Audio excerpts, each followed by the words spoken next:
Radio Free Asia.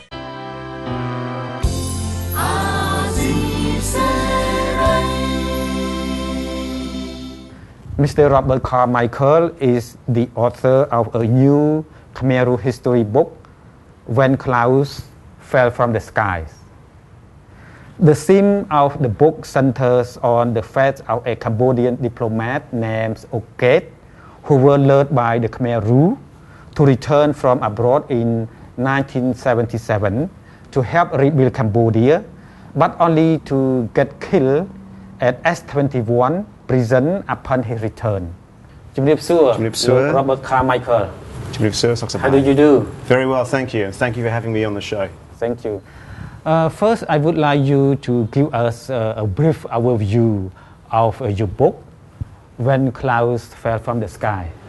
Sure. Well, thanks for having me here.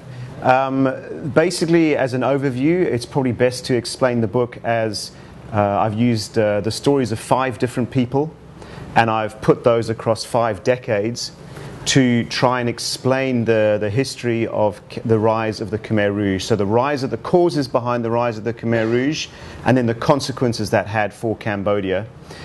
So in a nutshell, that's what I've tried to do, the cause and consequences of the rise of the Khmer Rouge. And by taking these 5 different people, one of whom is Ukket, the young Cambodian diplomat, the other 3 are members of his family, and the 5th person is Kangek Iev, or Comrade Doik, who ran S21 prison, which is where Ukket ended up very soon after he was recalled from abroad. The book has an intriguing title. Where does it come from? So the title comes from Yuk Chang, in fact, from DC Cam. I was speaking to Yuk about phrases from that time, phrases people used to explain what happened. And Yuk said to me, well, there's this one phrase, when clouds fell from the sky, and he explained it to me that the Khmer Rouge regarded the urban Cambodians as arrogant, as above the peasants, above the ordinary people of Cambodia, above the pure people of Cambodia. They were like clouds across the sky. They were individualistic. They looked down on the peasants. And so the Khmer Rouge pledged to bring these clouds, these arrogant urban people, down to earth, which indeed is what they did. And that's where the title comes from. How did you first meet the family that the book focuses on, and what drew you to their stories? Well, I first met them beginning of 2009. I'd worked in Cambodia between 2001 and 2003 already as a journalist, and I left and then I came back at the beginning of 2009. And I came back because the trial of Comrade Doik was about to start. And I met the 2 French women in the story, the wife of Ukket and his daughter, Neri.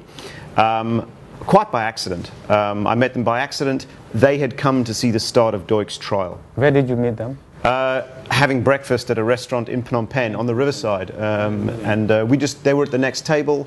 I came in, I was ordering breakfast. We got speaking, and I heard about their story. And what struck me about their story, they are French. They had never been to Cambodia until 1991 was the first time they came here. But Ukket has studied in Paris, and that's where him and Martine, the French woman, had met.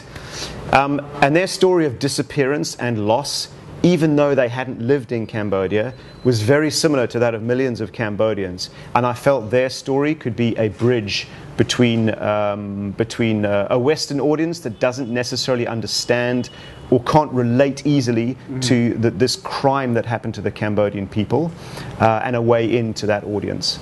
I read the book, some part of it. The story is a very personal one.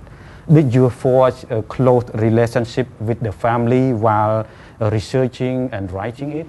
I did, and I think that's almost inevitable. A story like this, a story of loss, of trying to get their life back in some sort of balance, it would be quite hard not to forge a close relationship. So I'm still in touch with Martine and with Neri today on a regular basis, and they've both got copies of the book now as well, which has just been published. So they've just got copies delivered to them in France, which is where they live.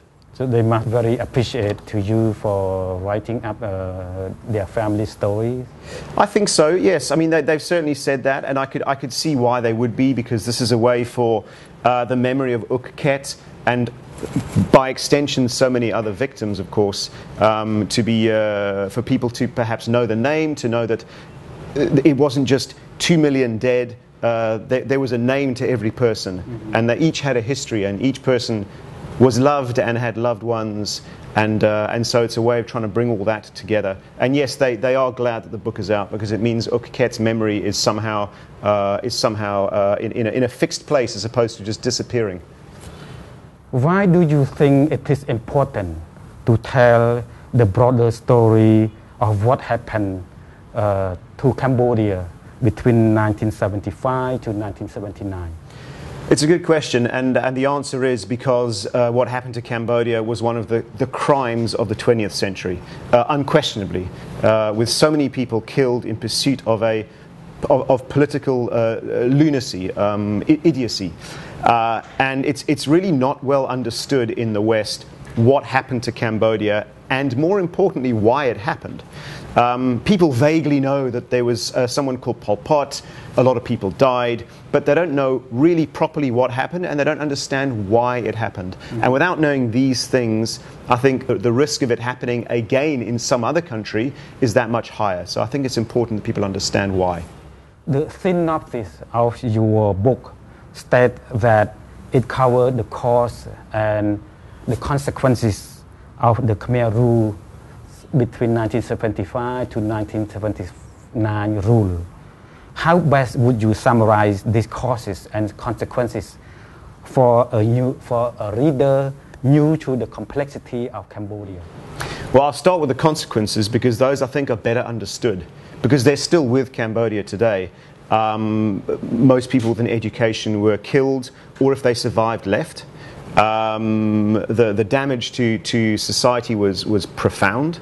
The damage to infrastructure because of the civil war, and then the fact that the Khmer Rouge just ran the country so terribly, is still with Cambodia as well. It's improving a lot, of course, but those damages are still there. So those consequences, I think, are better understood.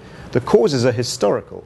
Like for example, like what? So, for example, among the key things were the war in neighboring Vietnam in the 1960s, which between North Vietnam and South Vietnam, and that sucked in Cambodia in ways that perhaps could not have been foreseen.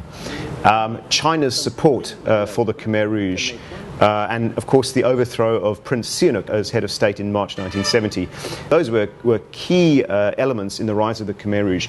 It's worth saying that in 1965, the Khmer Rouge were an inconsequential force. They had very little support inside the country, and they had no support from North Vietnam or China, really, beyond verbal support. But by 1975, their victory was absolutely certain. So that 10-year period really is where things changed for Cambodia, and changed very much for the worse.